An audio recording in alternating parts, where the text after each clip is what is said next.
What is up, Earthnoids, Spacenoids, and Jovians? I am just a simple new type, and in this episode, we're returning to Crossbone Vanguard and Mobile Suit Gundam Steel 7. Last time, the space pirates found Europa Dogati, Bernadette's stepmother, who informed the team that the Jovian fleet built an interstellar colony laser that could hit Earth all the way from Jupiter. They went to SNRI to acquire the F-99, but they were destroyed by the Jovian ruler Callisto's shadow. This time, Tobiah and the gang head to Earth. They run into the former Death Gale team, and they will once again go up against Callisto's shadow. So let's get into this.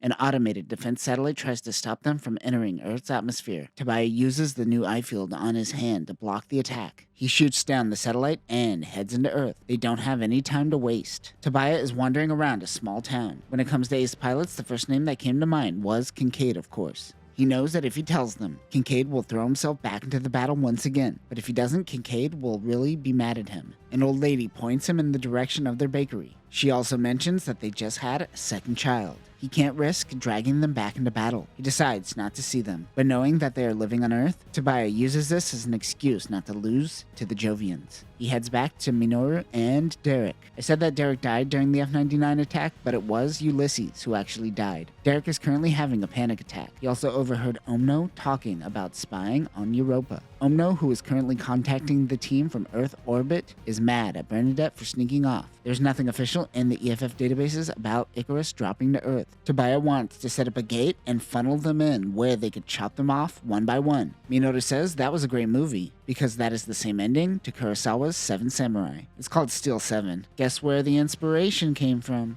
SNRI was able to capture a mobile suit from the Jovians and gave access to the space pirates. Tobiah wonders if they could get the F-90. Europa is struggling to get used to 1G, so she spends a lot of time in the hot springs, as it is the closest thing on Earth to experiencing 0G. It's also an excuse to have her boobs bouncing around, so there's that. Bernadette seems to be over her anger at Europa for trying to get her back to Jupiter. She then blames herself for not giving her nutritious foods growing up, suggesting that is why she has tiny boobs. Oh, is that how boobs work? Minoru, Derek, and Tobiah head to a cabin where they meet Burns. He was a former Jovian pilot and a part of the Death Gale team. He has been living on Earth since the Jovian invasion. He agrees to help on the condition that Tobiah doesn't involve himself. He says that he doesn't want to see him die. He only promises him that he won't die. Burns says that Giri is working a few towns over from their current location. They head to the city to find him working as a chef. They plead for him to help, but he is still loyal to the Jovians and will just move to a colony if they blow up Earth. He says, "I don't need you, behold, my art." They eat food prepared by Giri and are amazed by the flavors. Europa has been hiding her face and she reveals herself to Giri. His attitude suddenly changes once he realizes that the Callistos are now the one in charge of Jupiter. But he yells that Europa would never betray her brother, so what is her game? That is when they hear mobile suits outside. On the ship, Bernadette asks Derek if he likes Europa.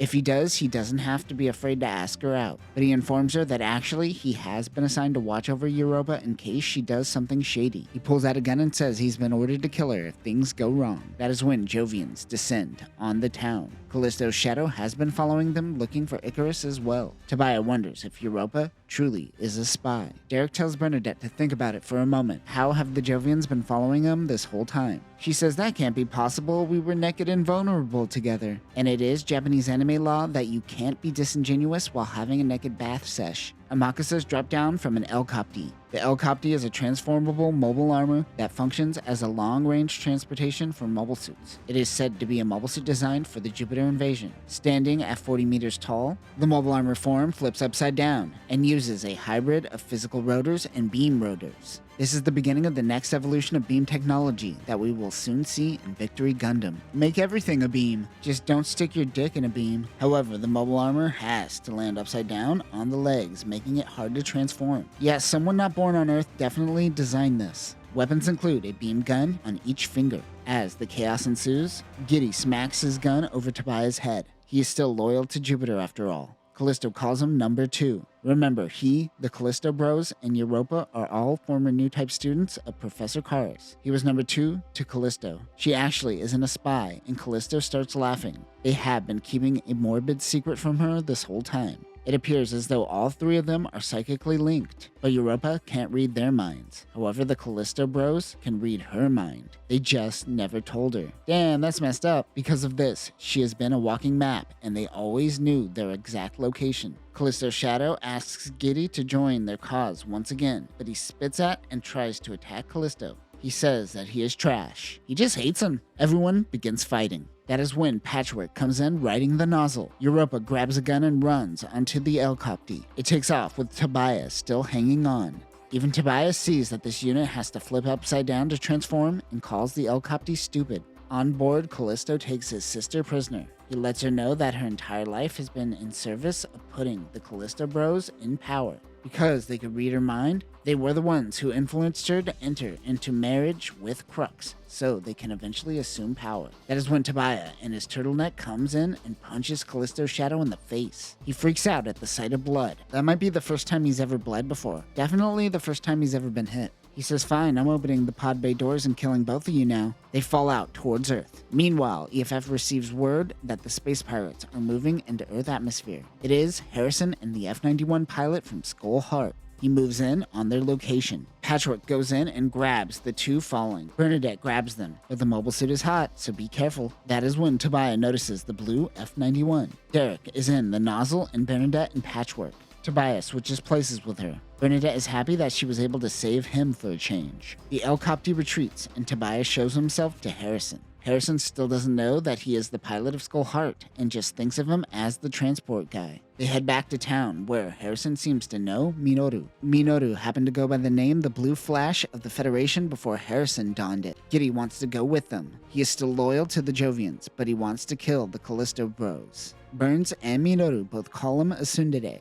As they head towards the location of Rosemary Raspberry, Europa is afraid that no one will tell her any valuable information for fear of the Callisto Bros finding out. But Tobias has no trouble telling her things. He says he could just randomly throw in lies here and there to throw them off. Or can he?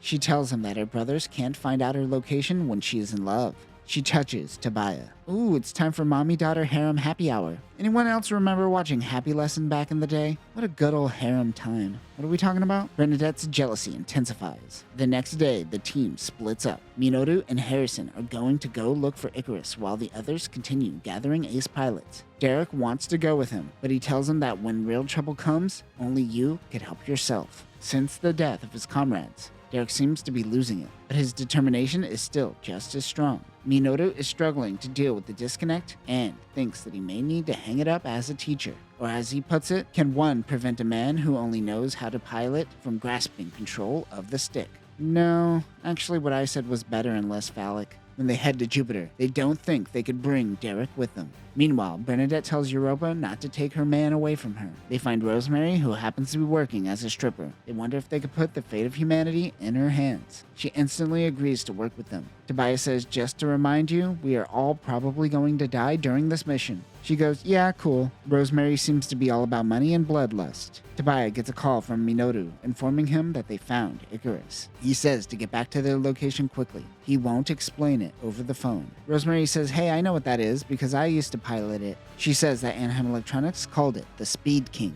The Jovians begin making their move.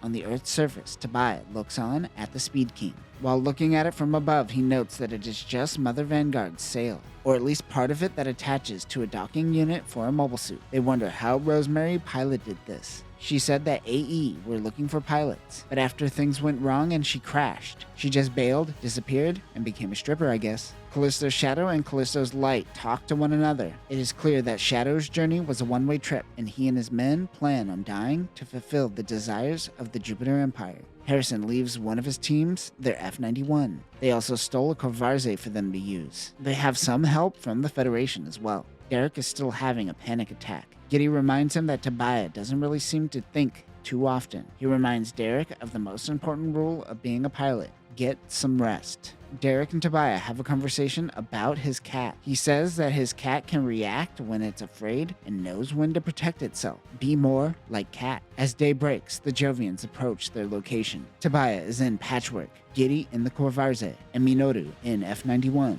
Callisto's Shadow approaches in the Impulse Cornix. The Impulse Cornix is the atmospheric version of the Cornix, with additional enhancements and flight capabilities. The main difference is that it has 14 miniaturized versions of the feather funnels that was seen on the Divinidad. These emit a small beam saber and is a one-time use. Other weapons include a beam rifle, which doubles as a beam axe, a beam claw, and a megaparticle cannon on the head. He instantly fires the megaparticle cannon on the space pirates, while other Jovians search for Icarus. He and Tobiah go up against one another.